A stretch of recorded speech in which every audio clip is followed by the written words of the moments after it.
Moving to Live is a podcast about movement and exercise. We bring you interviews with professionals in the movement and exercise field. The goal is to provide information for other professionals and also amateur movement aficionados, people who understand that movement is part of what makes life complete. Some of the people we interview you will have heard of. They're well known in and outside of the movement and exercise profession. Others you may not have heard of, but they have a great deal of knowledge to share. Many people doing the best work spend their time working with people, not working on their social media presence. We're going to give you a chance to learn from some of these talented and knowledgeable individuals, and we're going to learn along with you. Moving to Live podcasts are going to be short. Each interview will be long enough to impart usable information, but short enough to be able to be consumed in a single bout, during your workout, commute, or even during dinner prep. We all like long-form interviews, but time is valuable. Moving to Live wants to give you the option to learn and be entertained without needing to commit 60 minutes at a time for an interview. Give Moving to Live a listen. Check out our sister podcast, FitLab PGH, which highlights people, businesses, events, and activities in the Pittsburgh, Pennsylvania area that make movement a priority. Moving to Live would love to hear from you. Want to connect with us or have an idea for somebody you think we ought to interview? Drop us an email, mov2liv@gmail.com, or connect with us on Instagram and Twitter, both _mov2liv. We're excited to bring you these interviews, and we think you'll enjoy each and every one that we bring you.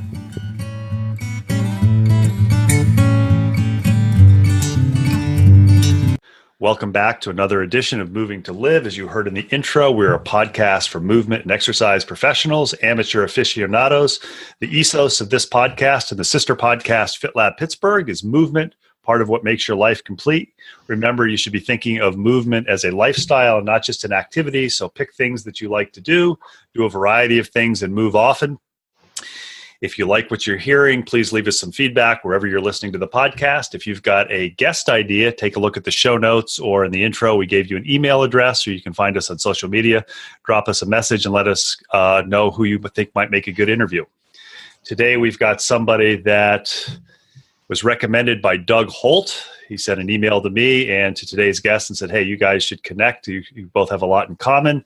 And I'm always looking for interesting podcast guests, people who would do a variety of things. And I think it's fair to say today's guest does a variety of things. I'm looking forward to it.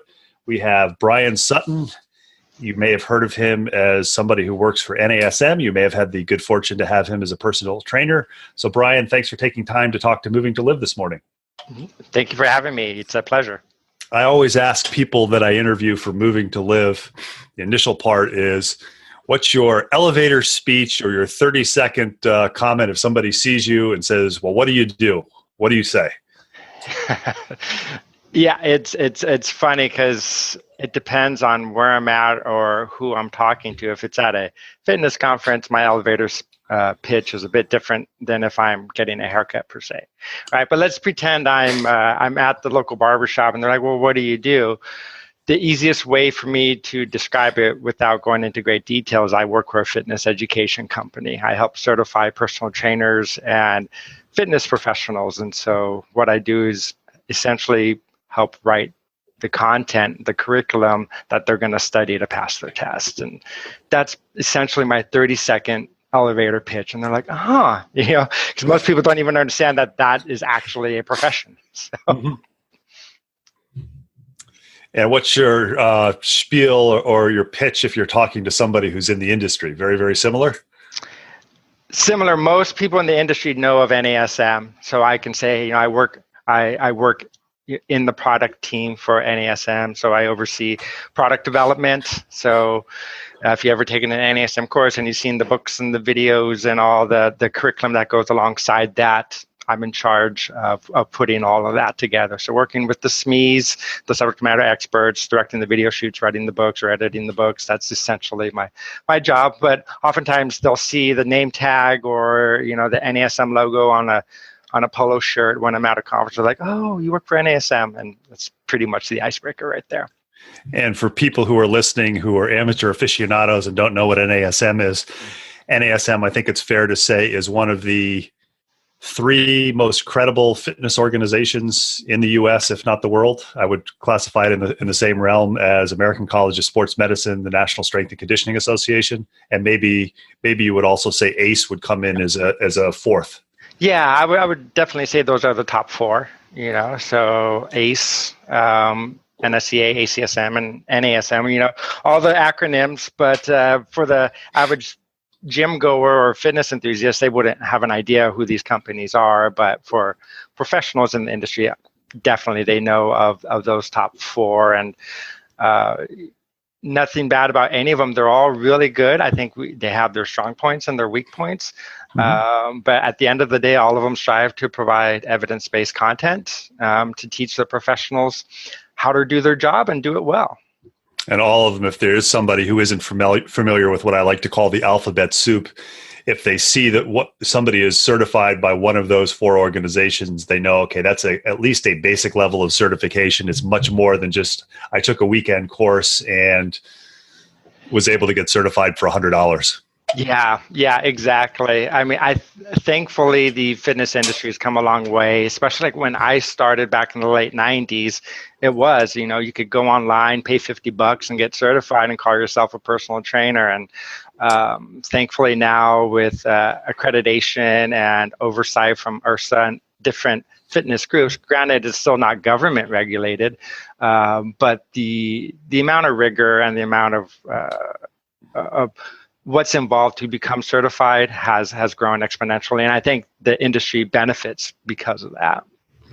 We were talking a little bit before we started recording, and I told you one of the most interesting things for me of doing this podcast is finding out people's stories. Mm-hmm. So one of my favorite stories I mentioned to you was the lady that I interviewed, Sam Wood, who had a job skinning alligators before she went to physical therapy school. Yeah. Not everybody's going to have that interesting a story. But I'm always curious, especially with the people I interview who are in the movement field, is were you a mover all your life? Did you move when you were a kid? And as a second part of that question, was it one of those things where mom and dad said, get out of the house and don't come back till dinner? Or was it more along the lines that the whole family was active and it was just normal because mom and dad were active? My story is probably very similar to others. I've always been a mover. If you want to put it in that context, sports was my outlet as a kid. I played lots of sports. I was never a stellar athlete, but I just loved the competition and the camaraderie. My two big sports growing up were golf. My dad's an avid golfer, or was, he passed away, and martial arts. I started karate when I was 10 and did that for 14 plus years. So I tended to gravitate towards the sports where it was just me. It wasn't team sports. I did play a little bit of football, but wrestling and martial arts and golf, tennis, I liked those type of sports. One of the reasons is because I'm my own worst critic. And so if I can blame myself and critique myself and then improve upon my own skill set, that's what I always wanted to do. My parents weren't very active. My dad worked a lot. He was an accountant. My mom worked a lot. She was a nurse. But I did get some of those healthy habits at home. Granted that because my mom is an RN and a diabetes specialist. It was healthy meals at home. It was cooked dinners at home with the whole family, that type of nucleus, but they put a very heavy emphasis on studies.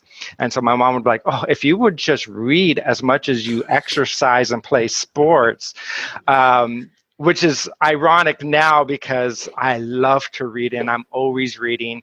But as a kid, I was just very active. And then throughout time that kind of evolved for me into wanting to learn more about exercise and nutrition. I used to beg my parents to let me lift weights. They wouldn't let me do that because back then there was the old wives' tale, it's going to stunt my growth and all of that, which is funny because I'm only 5'7".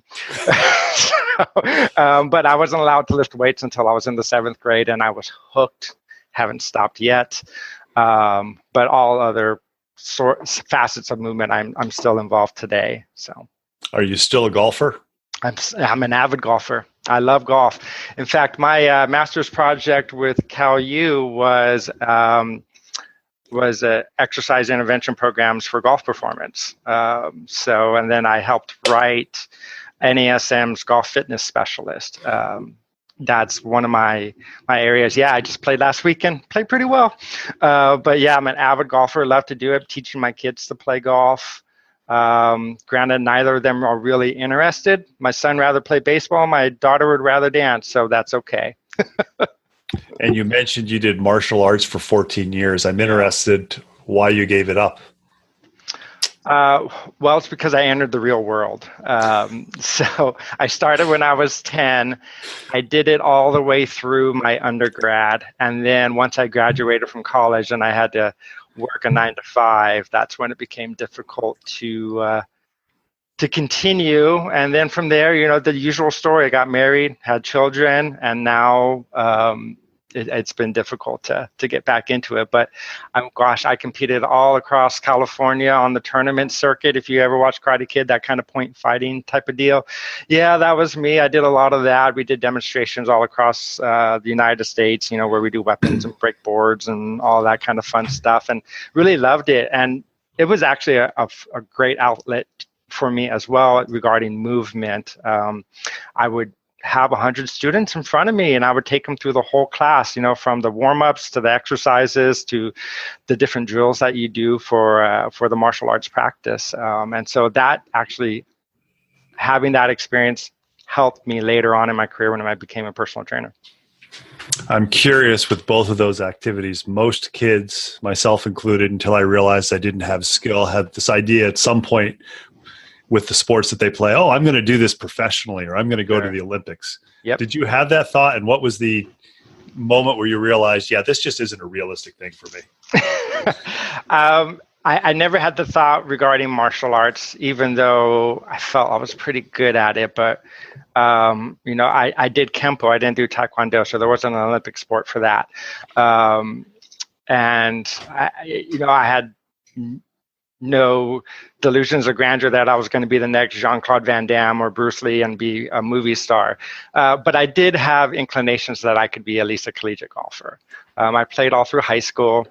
I played for my junior college, and then I tried out for my alma mater, which was UC Santa Barbara, Go Gauchos.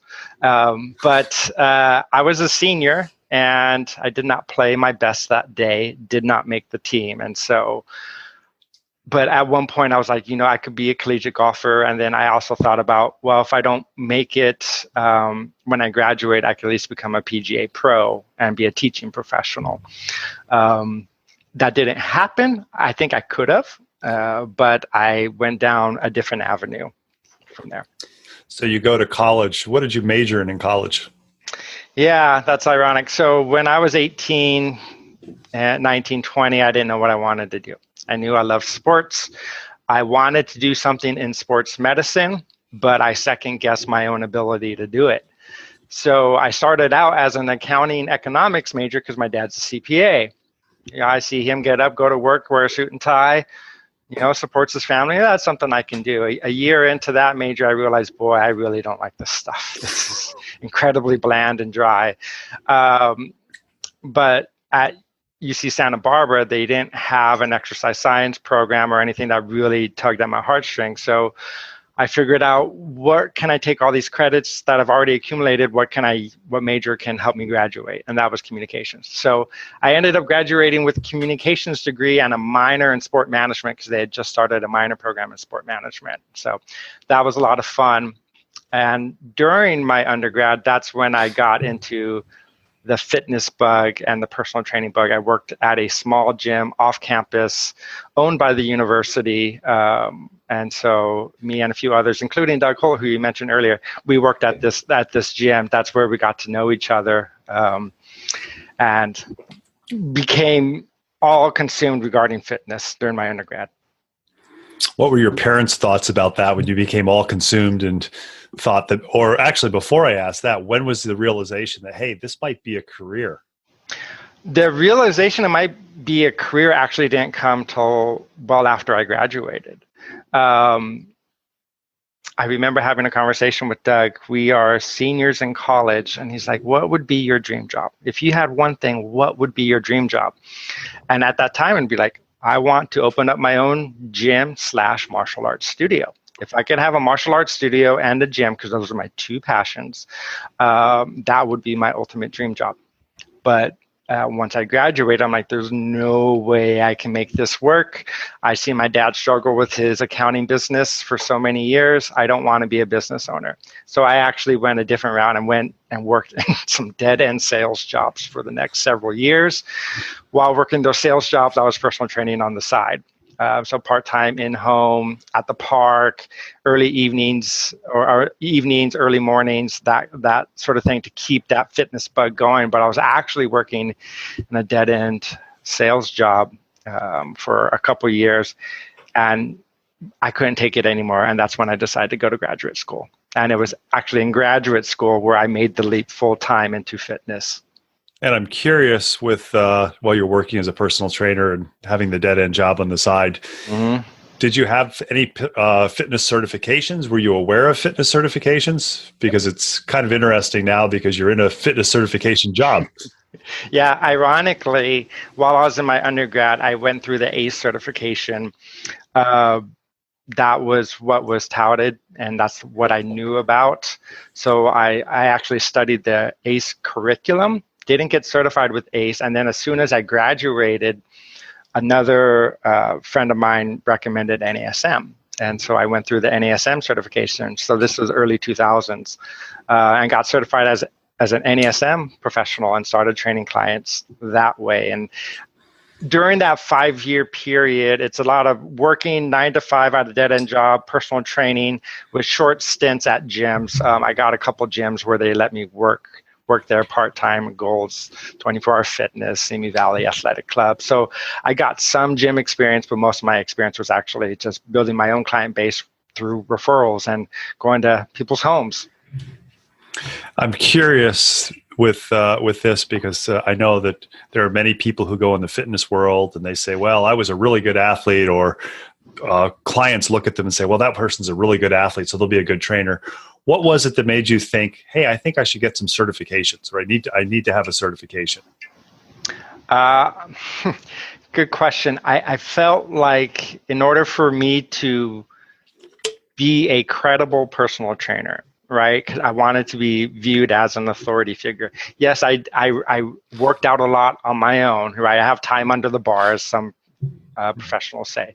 And I read a lot. I felt like I needed to take it to the next level if I was going to now not apply it to me, but somebody else, and I know how my body works, but I don't know how somebody else's body works. And I ended up working with all kinds of different types of clients. A lot of postnatal women who just wanted to lose some baby weight. Well, that's very different from a 27-year-old man, so getting a certification helped me. And then, more than anything, it gave me the confidence I needed, or that I felt that I needed, to work with a variety of different populations. I worked with a few senior clients. I worked with a lot of people who were just overweight and had hypertension and type 2 diabetes, and I wanted to make sure that I had the tools not to hurt them during our workouts. I know there are a huge number of people who go into the fitness field with two thoughts. Either number one, well, I really love to work out, so if I go into the fitness field, I'll have even more time to work out and I can get paid to work out. Yep. And then there's also a large contingent of people who their idea is, I want to go in the fitness field and I want to work only with elite athletes, because that's the pinnacle. Yep. Which I think, given your experience, you would agree with me that that's the pinnacle for some people, but that's really the minority. And the people who are making their living working with elite athletes is relatively small compared to all of the people in the fitness field. It is. And I'll be honest, that was one of my dreams. I would love to work with a lot of elite athletes. Obviously in my own personal career, I found myself working with, the average day person just looking to get healthier, maybe lose a little bit of weight, stick around for their kids and their grandkids. But when then I joined NASM, so this is in 2004, they had, their offices was in Calabasas, California, and they had a big clinic there. And so it was pretty neat to see all the professional athletes coming through the clinic. NFL football players, MLB, Cy Young Award winners, NBA All-Stars and MVPs, and just the who's of athletics. They were going through this clinic, and I'd see them, and they're working with physical therapists, and they were working with strength coaches, and I was just like, oh, this is pretty cool. I think I finally found my home, and so I haven't looked back ever since. My claim to fame with that is the week before I started working at a sports medicine clinic after getting my master's degree, that physician was where Joe Montana came to get his second opinion before he had elbow surgery. Yeah. It's like, I missed it by a week. Right. Yeah. But I remember all of the physical therapists and athletic trainers saying that he was one of the most polite patients they'd ever had. Really? And they were surprised because they were thinking, well, top level athlete, Super Bowl winner, he's just going to be a jerk. And they said he was just incredibly polite to everybody. I've had quite a few run-ins with professional athletes, and I can say that, they're just like every other person. You have those that are incredibly polite, and you have those that are not. I've seen athletes where we just had wonderful conversations, and other ones where they literally had their posse hanging out on the side with their arms folded while they're getting treatment, whether it's a massage or whatever. They're on their cell phone and not paying attention. And so I've seen both sides of it. And it's interesting. They're, at the end of the day, they're just people like us. They just have a certain gift that some of us don't have. I've interviewed a couple of scientists, and they always say, they've all said that one way or the other, that there are some basic physiological principles with training, but everybody is an N of one. So I think that transfers across. I'm kind of interested also. You're in what you described as a dead end sales job, doing personal training on the side. Mm-hmm. Word of mouth, you get more and more clients.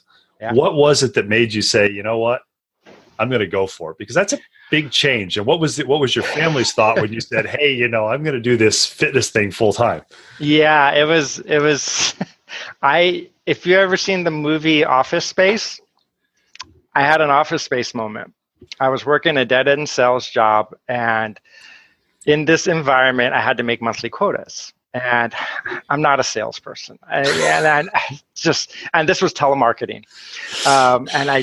So I would make a quota one month, be on probation the next month. And this was going on for over a year. And I was one sale away from making my quota, but I was already on probation. So if I didn't make this sale that day, the company policy was they're going to let you go. And I'm thinking to myself, okay, I just got to get one more sale, that's fine. And it's 8 a.m. My manager comes in. She's like, you're going to get it. You're going to do it. I know you're going to do it. And then I'm just thinking, I just can't stand this place. I can't stand doing this. And then another manager walks into my little cube area as well. I was going to be switching teams the next month. And he's preaching to me, you're going to do this. Get the sale. You'll be on my team next month. This is going to be great. And I look at them both, and I just started packing my things. And I said, sorry, gang, I'm out of here. Couldn't do it. I could not pick up the phone one more time. And I just left, and their jaws just dropped. I was already in graduate school at that time. It was at night. So it was tough because I'd had a 3-hour commute to graduate school. But anyway, my professor, his name was Rich Cellini. He was awesome. Part of this class was to come up with your 5-year plan. What are you going to do? Where are you going to work? And it was very specific, to the conferences you're going to go to the resumes, to the places where you're going to send your resume, who you're going to call. And I'd been certified by NASM. They were only 10 minutes down the road from me. And I told them, I'm thinking maybe I can work for them. And so when I quit that day, I put together my resume, and then I just picked up the phone and I called NASM, and they said, hey, we have an open position. It's in the sales department. Well, I took it because I knew at least that was my foot in the door. And throughout that first year at NASM, I'm working sales, which I don't enjoy, but I was in graduate school. I wrote every paper I wrote. I made it. I sent it to upper management, and at that time, Mike Clark, he's another physical therapist. He was running NASM, and then to be one of my mentors, Scott Lucette, I kept sending him all my papers. Like, hey, I wrote this paper about golf performance. Hey, I wrote this paper about cardio training. Da da da da da. After a year of harassment, they finally said, hey, do you want to come over to the education side? And I said, yes. And so then from there, my career skyrocketed, but it took some persistence to get there. Yeah. So the take-home message from that is it doesn't happen overnight. No, and nor should it have. I had a degree in communications, and I was in graduate school, but I didn't have a graduate degree, and I was working as a part-time personal trainer. I mean, to say that I was ready to be a curriculum developer for an education company, no, I wasn't ready. I'm getting a second graduate degree through CalU in exercise science. And I don't know, I probably have over a dozen different certifications at this point. I'm a CSCS, and I go to all the other organizations too because they all have good things to teach. But yeah, it took time. It took a lot of time, and it took a lot of stamina to keep going. All the work I did for NASM when I first started in the education side got red inked like no other. I mean, it would just get red inked and sent back to me, and I'd revise, and I grew some thick skin. But it was a wonderful experience, and it brought me to where I'm at today, where now I'm actually the one running the team. So. We're talking with Brian Sutton. He is the content and production manager for the National Academy of Sports Medicine. He's told us his story on how he has gone from his words, not mine, a dead-end sales job to working with NASM to a job that maybe he didn't want initially with them in sales, and just kept his nose to the grindstone and was persistent, and things worked out. We're going to come back in 2 weeks and find out a little bit more about what he does professionally. I think it's interesting to learn from somebody who started out essentially knowing nothing, learned more, and has progressed on to actually writing content for people who are in the fitness world. I think it's always also interesting to find out why he decided to pursue a second degree while having a job, since there are a huge number of people when they finish school say, I'm done, I'm good, I've learned everything I need to know. So Brian, thanks for talking to Moving to Live. I'm looking forward to talking to you in 2 weeks. Thank you. Me too.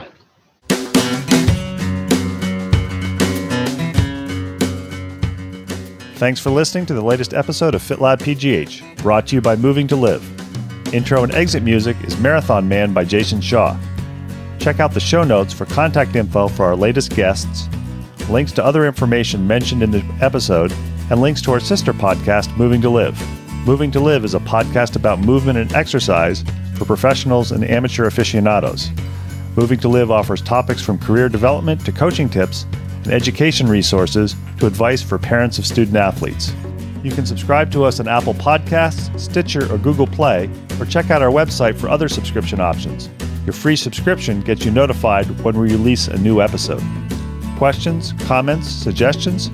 Email us at fitlabpgh@gmail.com or follow us on Twitter and Instagram at fitlabpgh and like us on Facebook.